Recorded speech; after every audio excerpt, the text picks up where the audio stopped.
I see this with people that are looking at changing jobs. Mm. I talked with a man this week, and I have been blessed with being downsized a handful of times. A couple of companies went out of business. When I was building my previous career, I chose jobs that helped me on the next step on building my career. Sometimes that meant taking a job that maybe the company had a little bit of some challenges, but it was what I needed next. And I've come to learn from a lot of observations, 60% of the people end up doing just as good in the next job. Fully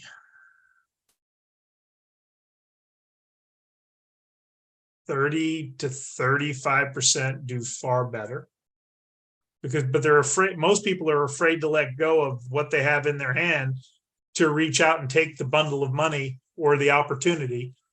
And then there is that small percentage that do struggle, but they were struggling before, probably should have been let go, or they weren't happy. There's a lot of other issues there, but I have seen over 2 decades of this now, the majority do 95% plus do as good or better, some significantly better, but almost all of them have the fear.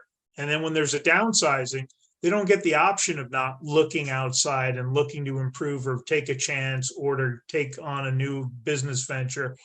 They have no choice. And this is how the results seem to play out consistently. So it's when you can overcome that fear, because I'm willing to bet your dad had more than $4 in his pocket every time he offered the trade for the $2 bill. Yeah, absolutely. It's funny. The pandemic, I think, did that for a lot of people. And we Yes. saw this not just in people who lost their jobs, but companies who didn't want to go virtual. So I worked for Verizon for quite a few years selling Zoom as technology. That companies were like, oh, that won't ever go anywhere. Never. How's that working for y'all now? Okay. But now no one wanted to embrace it. Then all of a sudden, stubborn, by the way, it's most of the people watching this series, stubborn entrepreneurs who did not think that Zoom was ever going to do anything good for their company, ever, never, ever. How's that working for y'all? Boom. It made us let go of the shore and see what was on the other side, right?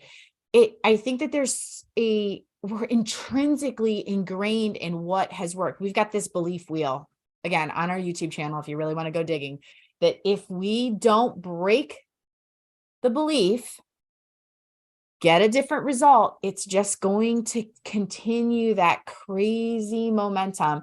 And, the funny thing is, I've heard you talk about some pretty controversial things on your YouTube channel. One of them we're going to talk about here in just a second, but that's that belief wheel. This is what I believe. And until I see something different, I'm never going to get a different result. What do we expect? We have gone through that as a society, in your business, in your personal lives. We know this, but until we get ourselves in a situation, predominantly by the people we surround ourselves with, whether it be your coach, the person that you're currently in a relationship with, how you allow your children to treat you, your friends, your drinking buddies, your girlfriends that you go to book club with, whatever that looks like for you, until you change the people that you're around or all the people in those groups, it's really not going to get any better for you.